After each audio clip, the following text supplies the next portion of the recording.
Hello friends, आपका स्वागत है हमारे अपने यूट्यूब चैनल करेजी जी अड्डा पर। तो आज हम आप लोग के लाए हैं स्टैटिक जीके से संबंधित कुछ मोस्ट इंपॉर्टेंट सिलेक्टेड क्वेश्चन, और ये सभी प्रश्न प्रीवियस ईयर में पूछा गया है, इसलिए आप लोग के लिए बहुत ही इंपॉर्टेंट होंगे, चाहे वे किसी तरह के कॉम्पिटिटिव एग्जाम की तैयारी कर रहे होते हैं। तो चलिए शुरू करते हैं बिना टाइम गवाए। पहला क्वेश्चन है हिस्ट्री से, अशोक द्वितीय के नाम से किसे जाना जाता है? तो आपको बताना है कि जो द्वितीय अशोक कहिए या अशोक द्वितीय कहिए के नाम से किसे जाना जाता है। ऑप्शन में आपको दिया समुद्रगुप्त, चंद्रगुप्त मौर्य, कनिष्क, हर्षवर्धन। तो इसका आंसर हो जाएगा ऑप्शन सी यानी कि कनिष्क। कनिष्क को द्वितीय अशोक कहा जाता है, आप इसे याद रखिएगा, आपके लिए बहुत ही इंपॉर्टेंट होंगे। तो हम इससे रिलेटेड कुछ एक्स्ट्रा फैक्ट बता दे रहे हैं, आप लोग ध्यान से सुनिएगा सिर्फ। कनिष्क क्वेश्चन पूछे किस वंश का था? तो ये कुषाण वंश का था। कुषाण वंश के संस्थापक कौन थे? कुजुल कड़फिसस। और कुषाण वंश के सबसे शक्तिशाली शासक कौन थे? कनिष्क। और कुषाण वंश का राजधानी क्या था? पेशावर बोलिए या पुरुषपुर बोलिए, द्वितीय राजधानी था मथुरा, आप इसे याद रखिएगा। उसके बाद मतलब जो भारतीयों के लिए सिल्क मार्ग जो आरंभ किया गया था, उसको खोला गया था, कनिष्क के द्वारा ही आरंभ किया गया था सिल्क मार्ग को भारतीयों के लिए। उसके बाद चौथी बौद्ध संगति जो हुआ था ये कनिष्क के समय ही हुआ था। ये सारे क्वेश्चन को इससे रिलेटेड आप याद रखिएगा, आपके लिए बहुत ही इंपॉर्टेंट होंगे।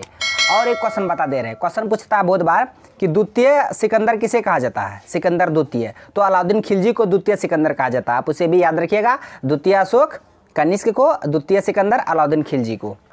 तो चलते हैं अब अगले क्वेश्चन की ओर। क्वेश्चन है कि भारत का नेपोलियन किसे कहते हैं? ये क्वेश्चन बहुत बार पूछा एग्जाम में। ऑप्शन में आपको दिया चंद्रगुप्त प्रथम, समुद्रगुप्त, विक्रमादित्य, स्कंदगुप्त। तो इसका आंसर हो जाएगा ऑप्शन बी यानी कि समुद्रगुप्त। समुद्रगुप्त को भारत का नेपोलियन कहा जाता है, आप इसे याद रखिएगा। उसके बाद चंद्रगुप्त प्रथम ऑप्शन में दिया है, ये गुप्त वंश का वास्तविक संस्थापक था।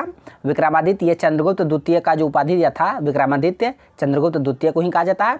उसके बाद स्कंदगुप्त, ये गुप्तों को हुनों के आक्रमण से सुरक्षा किया था, स्कंदगुप्त, आप इसे भी याद रखिएगा। तो चलते हैं अब अगले क्वेश्चन की ओर। क्वेश्चन है कि चालुक्य शासक पुलकेशिन द्वितीय ने किसे हराया? ऑप्शन में आपको दिया समुद्रगुप्त, चंद्रगुप्त द्वितीय, हर्षवर्धन, धर्मपाल। तो इसका आंसर हो जाएगा ऑप्शन सी यानी कि हर्षवर्धन। चालुक्य शासक जो पुलकेशिन द्वितीय था वो किसे हराया था? हर्षवर्धन को हराया था, आप इसे याद रखिएगा। और बाद में पुलकेशिन द्वितीय को भी हर्षवर्धन ने हराया था, आप इसे भी याद रखिएगा। क्वेश्चन ये भी पूछता है कि हर्षवर्धन ने निम्नलिखित में से किसे हराया था?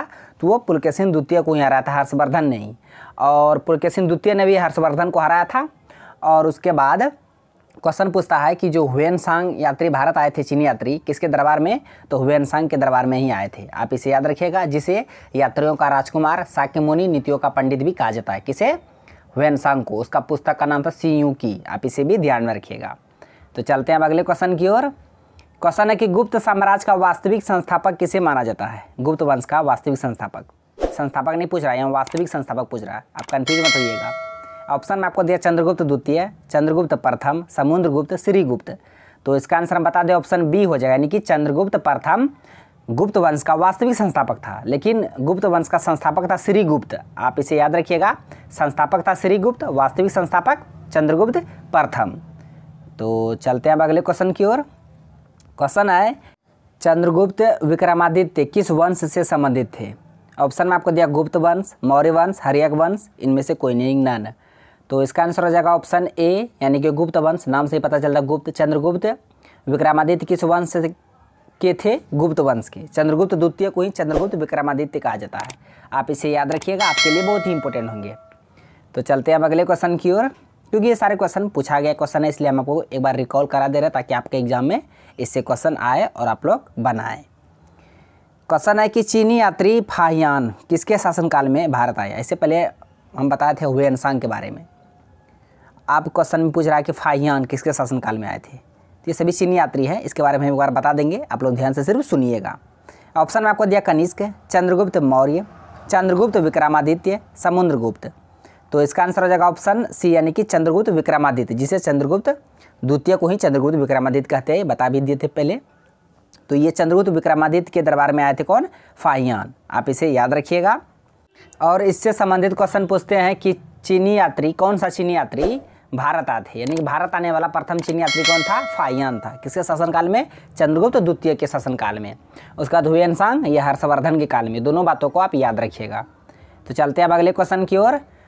क्वेश्चन है ये हिस्ट्री से बहुत इंपॉर्टेंट क्वेश्चन है, आप लोग ध्यान से सुनिएगा कि कालिदास ऑप्शन में देखिए क्या दिया हुआ है। हर्षवर्धन शासनकाल में नाटककार थे, गुप्त काल के खगोल शास्त्री थे, गुप्त काल के कवि थे, इनमें से कोई नहीं। तो इसका आंसर बता दें ऑप्शन सी हो जाएगा, यानी कि गुप्त काल के कवि थे कालिदास। ये चंद्रगुप्त जो द्वितीय के नवरत्न थे। क्वेश्चन पूछता है कि नवरत्न किसके किसके दरबार में थे, कौन कौन से शासक के दरबार में? एक अकबर और एक चंद्रगुप्त द्वितीय के दरबार में नवरत्न थे। अष्टदिग्गज कृष्णदेव राय के दरबार में, अष्टप्रधान छत्रपति शिवाजी के दरबार में। आप इसे भी याद रखिएगा। और कालिदास मतलब चंद्रगुप्त द्वितीय के नवरत्न में से एक थे, ये कवि थे। आप इसे याद रखिएगा, आपके लिए बहुत ही इंपॉर्टेंट है। तो चलते हैं अब अगले क्वेश्चन की ओर। क्वेश्चन है कि कामरूप किसका प्राचीन नाम है? ये भी क्वेश्चन बहुत बार पूछा है। ऑप्शन में आपको दिया बंगाल, उड़ीसा, बिहार, असम।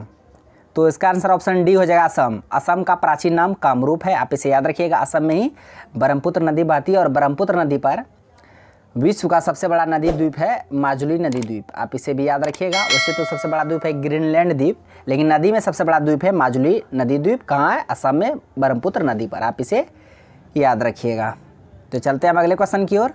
जो एक्स्ट्रा फैक्ट बता दे रहे, ध्यान से सुनिएगा, आपके लिए बहुत ही इंपॉर्टेंट होंगे। क्वेश्चन तो हम पता आप लोग को 10 ही लेके आते हैं, इसके साथ जो एक्स्ट्रा फैक्ट बता दे रहे हैं वो बहुत इंपॉर्टेंट होंगे आप लोग के लिए, है ना? इसलिए आप सभी को याद रखिएगा। क्वेश्चन है कि बंगाल के पाल वंश का संस्थापक कौन था? जो पाल वंश थे फ्रेंड्स, उसका संस्थापक कौन था, आपको ये बताना है। ऑप्शन में आपको दिया दामोदर, गोपाल, धर्मपाल, देवपाल। तो इसका आंसर ऑप्शन बी हो जाएगा, कि गोपाल। पाल वंश के संस्थापक गोपाल थे। और विक्रमशिला विश्वविद्यालय नाम सुनाई होगा आपने, और उसके संस्थापक कौन थे? धर्मपाल थे। दोनों में कन्फ्यूज मत होइएगा। पाल वंश के संस्थापक थे गोपाल, लेकिन विक्रमशिला विश्वविद्यालय के संस्थापक थे धर्मपाल। अभी दोनों बातों को याद रखिएगा, आपके लिए बहुत ही इंपॉर्टेंट होंगे। तो चलते हैं अब अगले क्वेश्चन की ओर।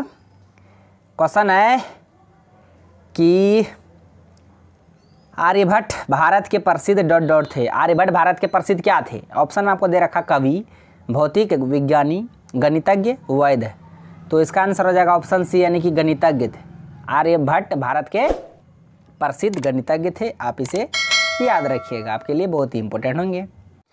तो फ्रेंड्स आज के लिए बस यहीं तक था। आई होप सारे क्वेश्चन को हम विद एक्स्ट्रा फैक्ट के साथ बता दिए। यदि आपको वीडियो अच्छा लगा तो मेरा वीडियो को लाइक कीजिए तथा मेरा यूट्यूब चैनल कर दीजिए सदा को सब्सक्राइब करें और बेल आइकन को भी हिट कर दीजिए, ताकि हर एक लेटेस्ट वीडियो का नोटिफिकेशन तुरंत आप तक पहुँच जाए। Thanks for watching video. धन्यवाद। मिलते हैं अब नेक्स्ट वीडियो में नेक्स्ट सेट के साथ।